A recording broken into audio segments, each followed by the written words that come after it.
All right, let's jump right in. There's this incredible invisible technology that's literally all around us. Think of it like a silent guardian, the thing that makes our entire modern world possible.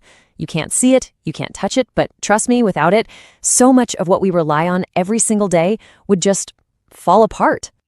So, riddle me this. What does a massive jet engine soaring at 30,000 feet have in common with the battery pack in an electric car? Or, for that matter, with a tiny life-saving implant inside someone's body? I mean, what on earth could possibly connect these wildly different things?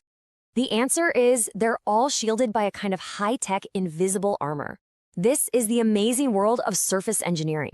It's the science of applying these super advanced coatings to protect, to repair, and to enhance pretty much everything we build.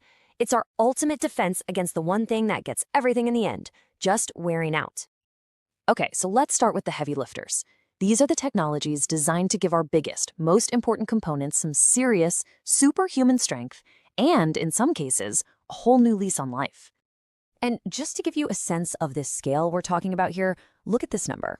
The market for just one of these technologies, called thermal spray, is projected to be worth over $20 billion by the early 2030s. So yeah, this isn't some niche science experiment. This is a massive global industry. So, think of thermal spray as a way of blasting on this powerful, brand new suit of armor. It's used to make aerospace parts like turbine engines and landing gear last way longer. It's making EV batteries safer by giving them protective housings. And in the medical world, it coats orthopedic implants so they actually bond better with the human body. It is the absolute first line of defense for parts that simply cannot be allowed to fail. Now, here's where it gets really cool. What happens when you need to repair something instead of just protecting it from day one? Well, that's where a different tech called cold spray enters the picture. And this quote from a military maintenance crew says it all. It is revolutionizing their ability to fix parts that they used to just have to scrap. And this lays out the difference perfectly. Thermal spray, that's the high heat method for creating unbelievably tough surfaces on brand new parts. But cold spray, that's the opposite. It uses high-speed particles, but at low temperatures. And that's the secret sauce, because it lets technicians literally rebuild worn-out components without blasting them with heat that could damage the original part. So one's for creating brute strength, the other is for clever, precise restoration. All right, now let's zoom in. We're moving from the world of heavy-duty armor to the microscopic realm of high-tech finishes. Here, we're talking about coatings so unbelievably thin, they're measured in atoms, but they're so powerful that they make our most advanced electronics possible. And if you thought that first number was big, get a load of this. The market for what's called vapor deposition coatings, that's PVD and CVD, is projected to hit a mind-blowing $61 billion by 2032. This technology is right at the very heart of modern manufacturing. So what's behind this massive growth? Well, it turns out these coatings are essential for stuff we use every single day. They're the critical layers inside the microchips in your phone, your computer, everything. They give surgical tools that super durable, biocompatible edge. They even provide those tough, shiny finishes on your car's trim or on luxury goods. And, a huge piece of this is the push for greener, eco-friendly alternatives to old, toxic industrial processes.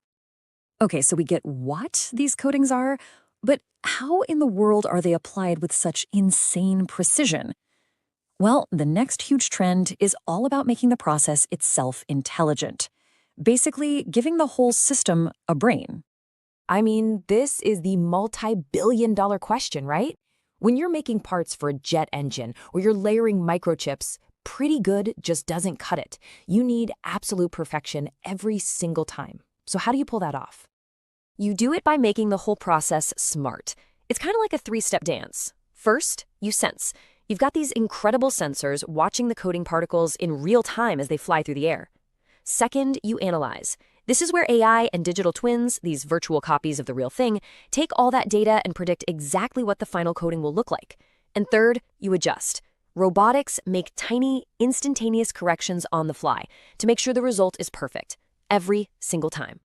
And hey, this isn't just a cool theory. The impact is real and it's measurable. Look at this chart. Facilities that have actually put these smart sensor systems to work have seen a documented 22% drop in scrap and rework. That means less waste, more efficiency, and just plain better parts, all thanks to using data.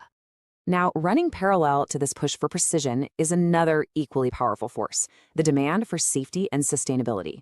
We're seeing a green revolution happening right now, driven by new rules to get rid of toxic, forever chemicals that have been the standard for decades. And this is not some far-off, distant future thing. I mean, look at this timeline. The deadlines are right around the corner. In April of 2025, the EU moved to ban a really nasty chemical called hexavalent chromium. And all through the year, both the US and the EU have been turning up the heat to restrict PFAS, those infamous forever chemicals. The clock is seriously ticking. You see, for years, industry has been stuck between a rock and a hard place. They relied on hard chrome plating because, honestly, it works really well at stopping rust and wear. The problem? The process uses hexavalent chromium, which is a known carcinogen. We've just reached a point where the benefits no longer outweigh the massive health and environmental risks. But you know what? Innovation loves a good challenge. The industry is hitting back with better, safer solutions. Things like high-velocity sprays, or HVOF, are powerful and already popular alternative. And there are even newer technologies like advanced CVD coatings that don't just replace chrome, they actually improve the part's performance, making it last even longer. It's a fantastic example of how doing the right thing for the planet can actually drive us to create better technology. And that brings us to the final frontier. What's next? And the future, it turns out, is hybrid. Instead of just relying on one trick, the next wave of innovation is all about combining the best features of different technologies to create solutions that are way more powerful than the sum of their parts. Take something called laser-assisted spraying. It's pretty much exactly what it sounds like. You use a super precise laser to gently heat the exact spot where a coating is being applied. This little bit of heat helps the particles create a much stronger bond and a better coating, but without heating up and risking damage to the entire component. It's the best of both worlds. So why should you care? Because this opens up a whole new playbook. It could allow for on-site repairs of sensitive aerospace parts that you just couldn't fix before. It creates higher quality coatings, and it even helps cut down on the use of expensive resources like helium gas. This is exactly how the industry pushes forward, by cleverly combining its tools to solve old problems in completely new ways. So, when you boil it all down, what's the key takeaway? It's this. The next time you see a plane in the sky, or you use your laptop, or you see a wind turbine spinning, remember the invisible armor. Remember, there's this entire hidden industry, constantly innovating behind the scenes, all to make our world stronger, safer, and ultimately a lot more sustainable. And that really leaves us with a fascinating question to chew on. We've basically mastered the art of putting this protective armor on our most advanced machines. As this technology gets even more powerful, even more precise, what will we choose to protect next?